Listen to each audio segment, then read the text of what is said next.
Yo, salut tout le monde, c'est Fanny4 à l'appareil, j'espère que vous allez bien. Aujourd'hui, comme je vous l'ai promis hier soir, on va se faire la petite vidéo compte rendu achat manga.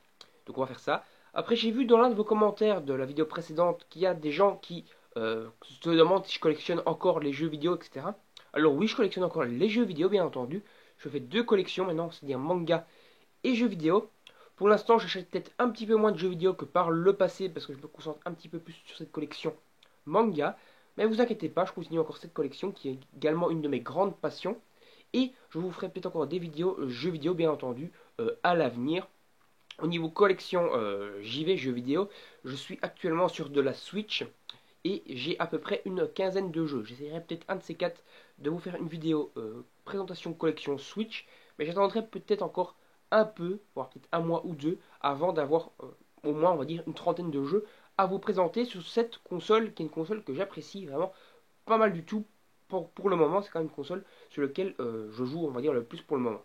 Alors, One Punch Man, on va commencer directement la vidéo. Donc One Punch Man, le 13e tome. Donc voilà, j'ai continué la série avec le nouveau volume sorti, qui est donc le volume 13. Je crois que le 14 sort dans un mois ou deux. On avance, je ne sais pas si au Japon c'est déjà terminé, mais en tout cas je pense qu'ils sont déjà au tome 20, un truc dans le genre là. Donc il y a encore de la marche pour rattraper le Japon. Alors on continue encore avec des nouveautés, c'est-à-dire My Hero Academia, le volume 17, qui vient de sortir également il y a peu de temps. Au Japon, l'auteur a prévu de faire une trentaine de volumes, peut-être qu'il dépassera ça, mais actuellement je pense qu'ils sont au volume 21, 20, voire peut-être même 22 au niveau du Japon. Donc il y a également un petit peu de marche avant de rattraper le Japon. Encore de la nouveauté avec Goblin Slayer, le volume 3. Voilà, on continue toujours cette série qui ressemble vraiment un peu à un Berserk moderne. Encore une série que j'apprécie beaucoup. Vous ferez une petite review du volume 3, parce qu'il me semble que j'avais fait la review du volume 1 et 2. Voilà, pourquoi pas, ça pourrait être intéressant. Après, donc, comme je vous l'ai présenté hier, on a Eden Zero. Donc, Eden Zero, je vous ai présenté le collector en vidéo hier soir. Ici, bah voilà, c'est Eden Zero, tome 2, hein, la suite des aventures de Chiki. Ce volume est assez copieux puisqu'il fait presque 210 pages et il combine 10 chapitres. Et ça, c'est plutôt intéressant à signaler, tout simplement. Après, donc, je vais commencer, enfin, continuer avec. Encore, je vais d'abord vous montrer toutes les nouveautés que j'ai prises. Alors Black Clover, le volume 16, on continue Black Clover qui est une série toujours que j'apprécie énormément.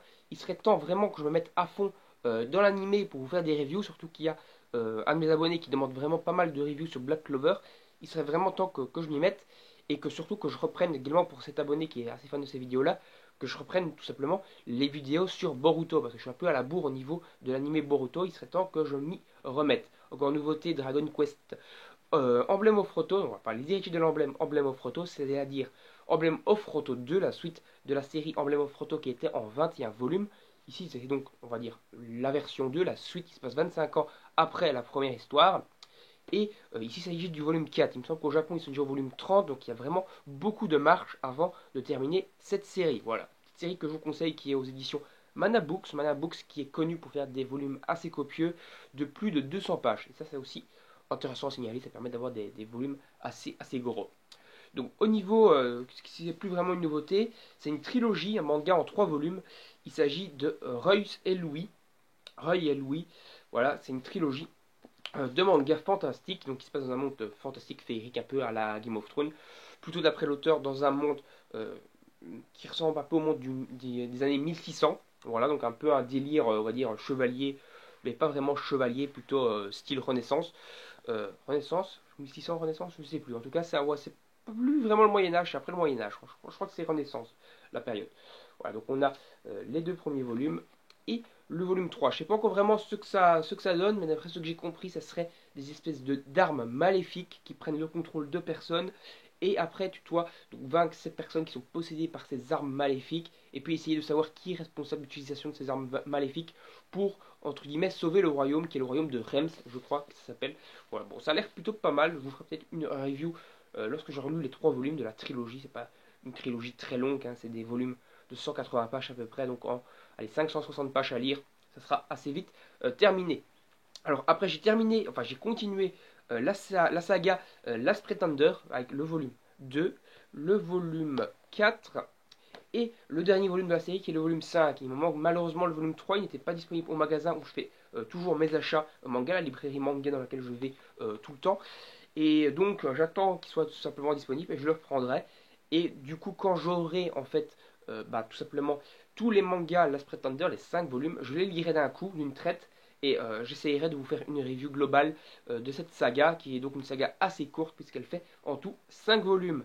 Bon, après, il y a des nouveautés que j'ai pas vu malheureusement, et que je veux acheter. Par exemple, Black Torch, le volume 4 qui vient de sortir, etc. Et tout ça, je vous achèterai incessamment sous peu. Et je vous ferai encore une petite vidéo achat manga. Donc, ce sera certainement la semaine prochaine, voire dans 2 semaines. On verra en tout cas. Et également, un truc à préciser, c'est que Last Pretender est donc de toute façon assez connu. C'est une série quand même qui est pas mal parlée par youtubeurs sur YouTube.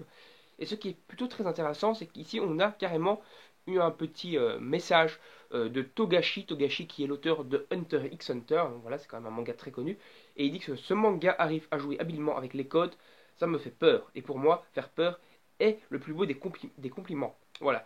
Donc en gros, c'est un compliment, on va dire, de Togashi. Togashi qui est un auteur quand même hyper méga connu, que ce soit pour Yu Yu Hakusho ou Hunter x Hunter. Voilà, donc une très bonne saga.